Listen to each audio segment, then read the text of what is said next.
And here are some of the reactions. Please check this out. Please look at how mad MAGA is. All right, check this out. It's important that you watch this 2-minute clip that has Trump supporters pissed off. They are incredibly mad at Trump's own Supreme Court Justice pick, Amy Coney Barrett. Now keep in mind, Trump chose ACB to replace Ruth Bader Ginsburg at the very end of his first term in the hopes that she would be ideologically aligned with him on every single issue. And don't get me wrong, she is a very conservative justice, but I guess not far-right, MAGA, anti-America enough for Trump voters, because now they are pissed at her once again after she snapped at a top Trump official during the Supreme Court's oral arguments on whether lower courts have the right or the authority to block Trump's end to birthright citizenship. The fact that this is even a debate in the first place is wild, but now Trump supporters are pissed en masse. I'll break this down. We have articles like this one.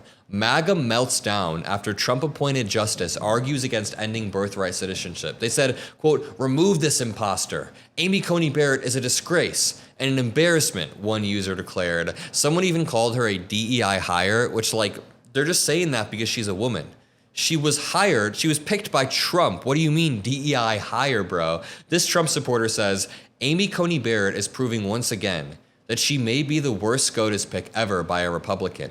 She has a lifetime appointment to the Supreme Court because of Donald Trump, yet you can hear her disdain for the Trump administration. Okay, there is no disdain for the Trump administration in this clip I'm about to play. I want to break down what happens here because there's a lot of crosstalk and it is rather confusing for me. I had to listen a few times, so just so you guys know, what Amy Coney Barrett does here is call out Trump's legal team, the dude on the left, Sauer, for intentionally dodging the courts and the legal mechanisms that are used to resolve this case. So she interrupts him, John Sauer, not to defend a liberal justice really, but to defend the integrity of the court and to defend the judicial process that Trump supporters and that this dude undermines. So the legal issue at hand is whether one judge should be able to issue a nationwide injunction and stop the president from ending birthright citizenship. And it starts when Supreme Court Justice Kagan asks a reasonable question. If plaintiffs form a class action lawsuit, could the court resolve this matter more quickly? And this could avoid thousands of lawsuits and save so much time. And I'll play this clip in 1 second, but just to break down the article, Amy Coney Barrett tears into Trump official to defend liberal justice. Supreme Court Justice Amy Coney Barrett ripped into Donald Trump's Solicitor General for disrespecting one of the High Court's justices.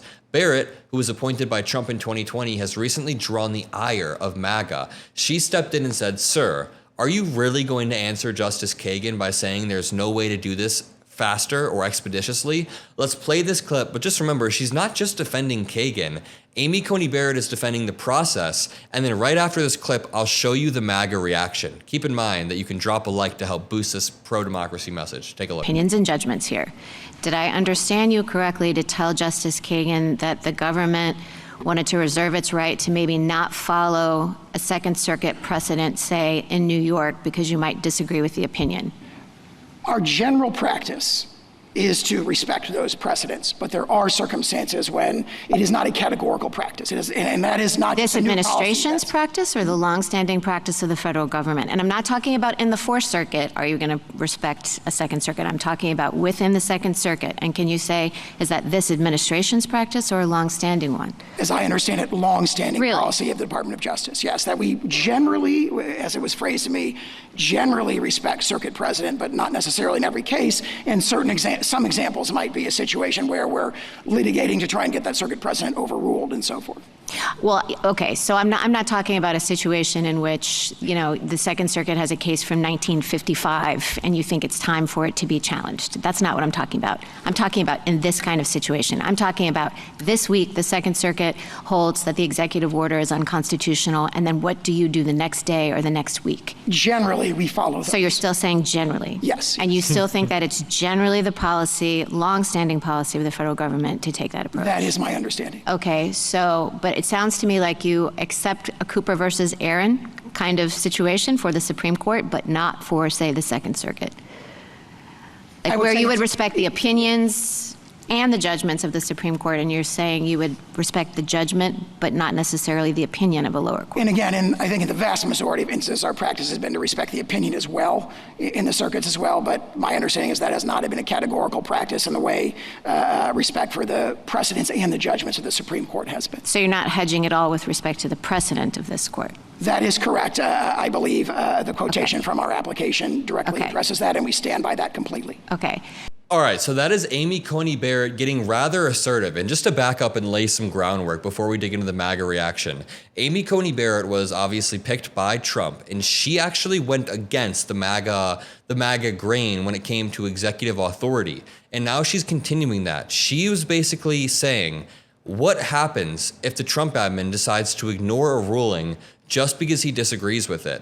And Trump's legal team argued that his admin generally respects decisions. You probably heard the word generally a lot there, but might not always follow them, especially if the ruling comes from a lower court. And Justice Barrett was not having that. She pressed him, and that's when she said, is it really the policy of the federal government just to pick and choose which rulings to obey? She says that in this video. And why does that matter? Because of the birthright citizenship ruling that is being challenged by certain courts as unconstitutional. This brings us on to an article that reads, MAGA melts down after Trump-appointed justice argues against ending birthright citizenship. Quote, remove this imposter. I hope I've done a good job at laying the groundwork thus far about why that argument happened. I know I had to listen to the clip like 3 or 4 times. If I had done a good job, make sure you drop a like and subscribe. But people are saying Amy Coney Barrett is an utter disgrace and an embarrassment. I mean, even if I scroll through Twitter right now, it says, I don't trust ACB or Roberts. Someone says, I'm baffled by ACB hectoring here.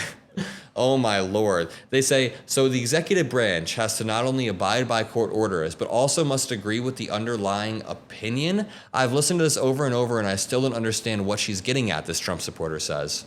That is not what ACB is saying. She's not saying you have to agree with the underlying opinion. She's saying that you don't have to agree with every single ruling. You can actually challenge them through legal means. She's demanding obedience. It's not an issue of whether the Trump administration likes a ruling. It's whether they follow that ruling and then follow the proper procedures to challenge that ruling. You can't just deny it. That's not the process. That's not process at all. That's nothing.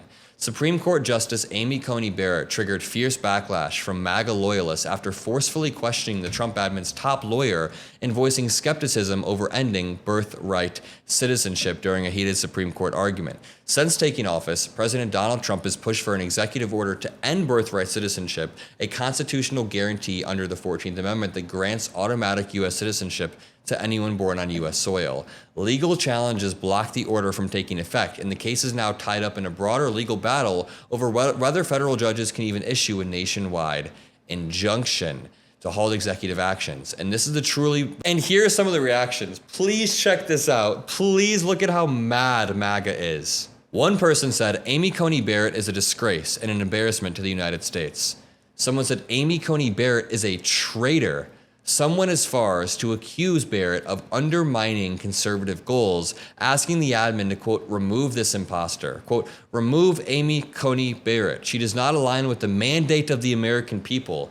Dude, you're not just going to remove a Supreme Court justice because Trump wants to deny judges' rulings. Someone said Amy Coney Barrett showed us who she is on Murphy versus Missouri, the first major government censorship case before the court in a generation, and she does not side in favor of the First Amendment. Now, I haven't read about this in a bit, but I can almost guarantee ACB not supporting the First Amendment was her having a rational take.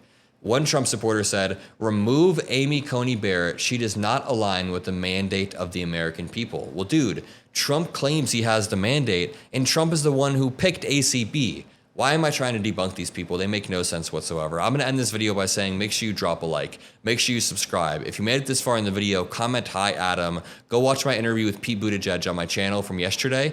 Peace out. See you next time.